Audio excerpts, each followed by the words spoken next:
What's up guys? Welcome back to another Lady Savage video. Today I'm going to give you my top 5 tips for a beginner workout.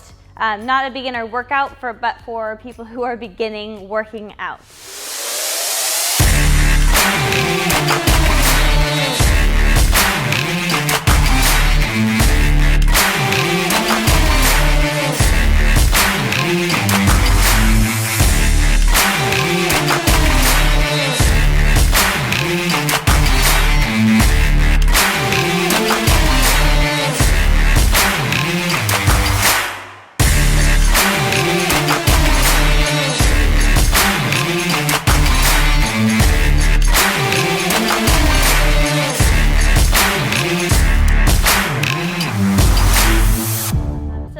Just 5 key things that I see a lot of time, and I would like to give my simple advice on how it could be beneficial for you starting out.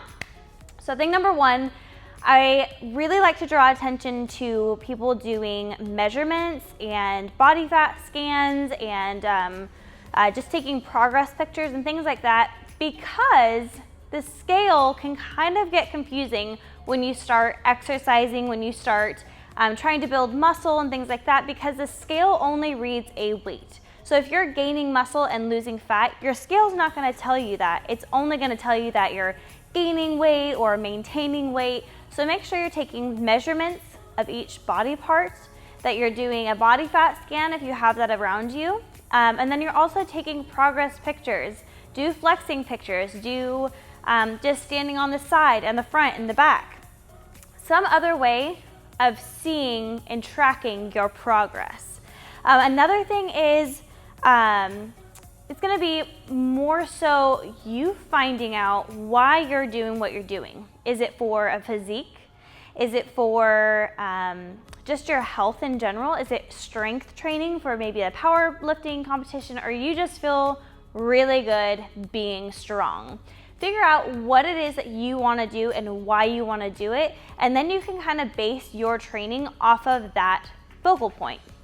So for Robert, he's doing bodybuilding. He's going to focus more on his physique, where when I think about doing the strong woman stuff, it's going to be more so about the strength than the way that I look in appearance. And those styles of training are going to differ, so you need to figure out what you're doing for you, whether you're doing it for your health or physique or your strength. And that's really gonna help you decide how you're gonna go about your training, what type of people to follow and things like that. Along the lines of people to follow, that's my third point. It will be making sure that you're following the right people, the people that are doing their form correctly, and all of that kind of stuff. So you may be admiring one person, which I think it's great to follow people. I follow people that I admire. I watch their work and watch how well they do, and it inspires me. So I think it's a great idea to follow along with that. However, you need to make sure that these people know what they're talking about. There are some people who have gone to school and done personal training and things like that. Those are people who are probably going to know a little bit more about what they're talking about. And then you're going to get other people who don't really know what they're talking about, but they may appear to have like a really good physique, and they've learned a lot of what they do off of the progress that they've seen, but they may not be the best person to train you.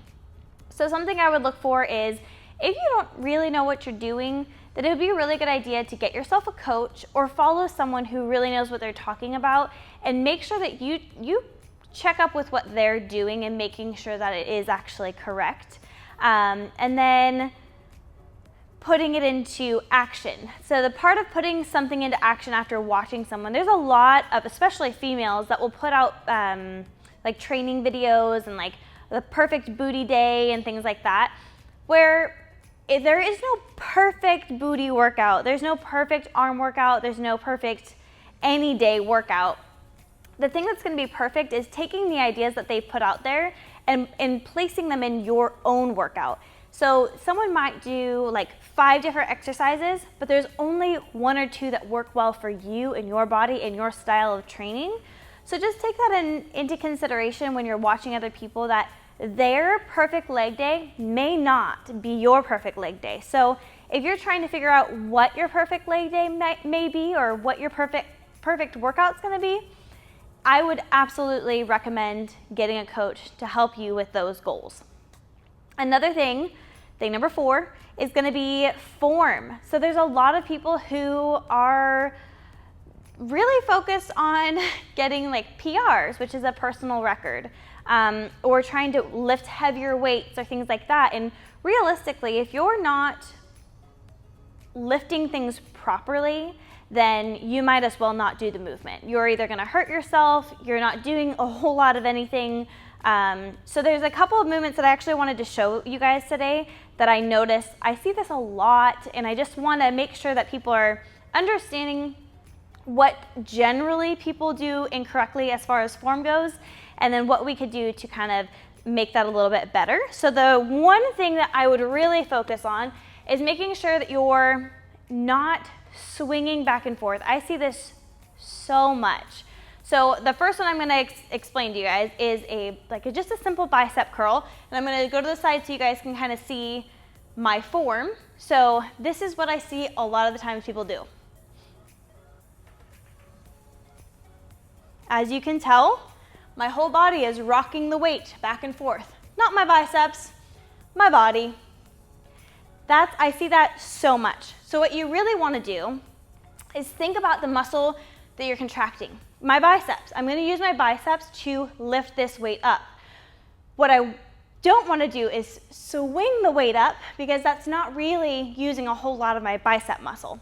So what you want to do is just think about the muscle, think about the connection that your mind and your muscle and your mind are going to have to do to lift this up, and think about the muscle that you're using, and don't swing your weight. So you're just going to simply go up and down slowly, controlled, without swinging the weight. You're contracting. You can even try and just flex the muscle as you bring it up, and you will be able to tell a difference between that and this. You may not be able to lift as much weight, but you will definitely feel your muscles growing a lot faster if you do it this way. There's another movement that I see this oftentimes. There's a ton of movements that people do this stuff with, but these are just the ones that I generally see because dumbbells are pretty easy. So another one is like a dumbbell row. So this is another thing that I see a lot is the rocking back and forth, and it's this. You see how my body is just rocking it up? When in all reality, you should be contracting the muscle, thinking about it. You should be able to hold that weight in a second for a couple of seconds without it being terrible. So rather than doing the rocking back and forth, I would suggest doing something like this. And really contract those muscles and think about the movement that you're doing and why you're doing it. The last thing that I really want to focus on is about time spent in the gym. I get the question all the time of, how long are you working out for? How long should I spend in the gym? How long should my leg day be?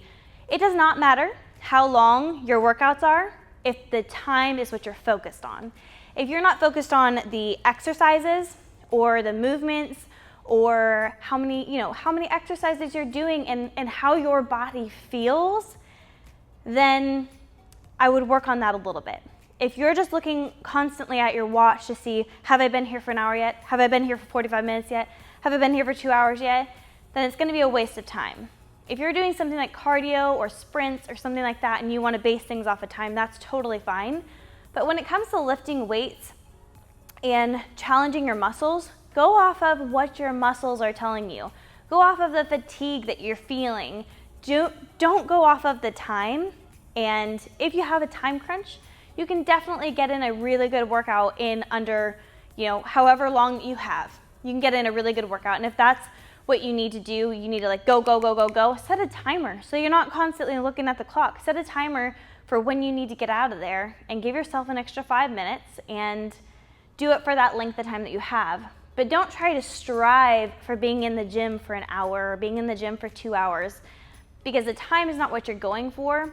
You're gonna find a lot more success when you're focusing on the movements and why you're there doing what you're doing in the time that you're doing it, but making sure that the time is not the most important part. You wanna be efficient and effective with the time that you have, not trying to go for time and not being effective because you're so worried about how long you've been in the gym. So that is actually all I have for you guys today. I hope those 5 tips are really helpful. Those are just general things that I feel a lot of people are missing out on, or they're trying to strive for because they've been watching someone else and they think that that person's been really successful. But just keeping an open mind about everybody's body being a little bit different and what might work for them, it may not work for you. So I hope you guys have a wonderful rest of your day. Chat with you later.